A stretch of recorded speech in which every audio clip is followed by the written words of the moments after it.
Panorama group, जो सोचता है वो करता है। आपके अपने सपनों का आशियाना।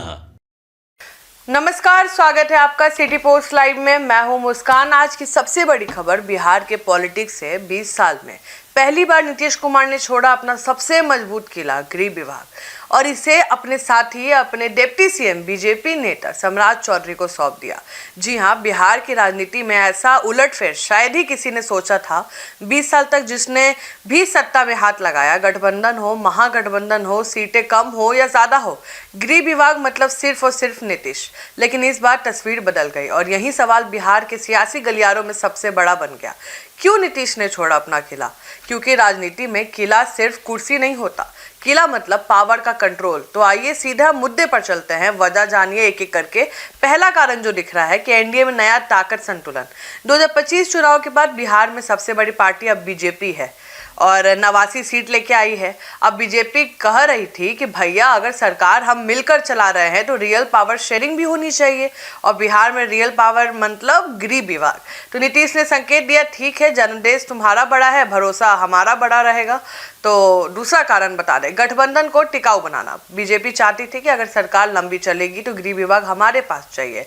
नीतीश ने यह देने के बाद सबसे बड़ा संदेश दिया कि इस बार गठबंधन लंबा चलेगा। तीसरा कारण, उम्र और प्रशासनिक बोझ। नीतीश कुमार हो चुके हैं 73 साल के। करीबी कहते हैं कि वे अब मैनेजमेंट और कोऑर्डिनेशन और प्लानिंग पर ज्यादा फोकस करना चाहते हैं, ना कि दिन रात पुलिस, अपराध और लॉ एंड ऑर्डर की फाइलें पर।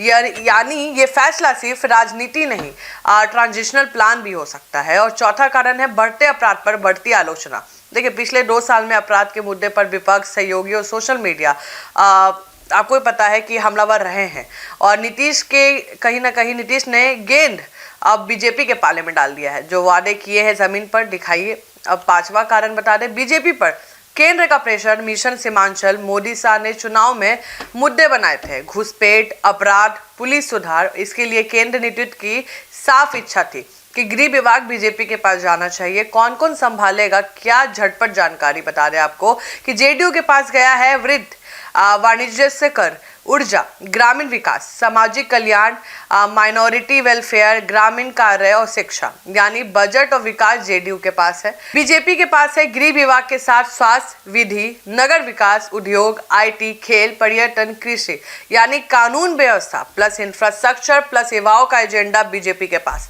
असली अर्थ क्या है इस बदलाव का? देखिए, कानून व्यवस्था और पुलिस अब बीजेपी के हाथ में है। नीतीश अब माइक्रो मैनेजमेंट नहीं, मैक्रो पॉलिटिक्स करेंगे।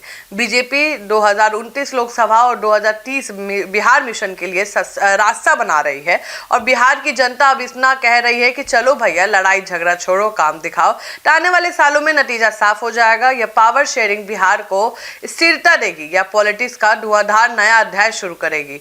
फिलहाल पिक्चर अभी बहुत मजेदार हो चुका है, आगे देखिए होता है क्या। फिलहाल इस खबर में इतना ही।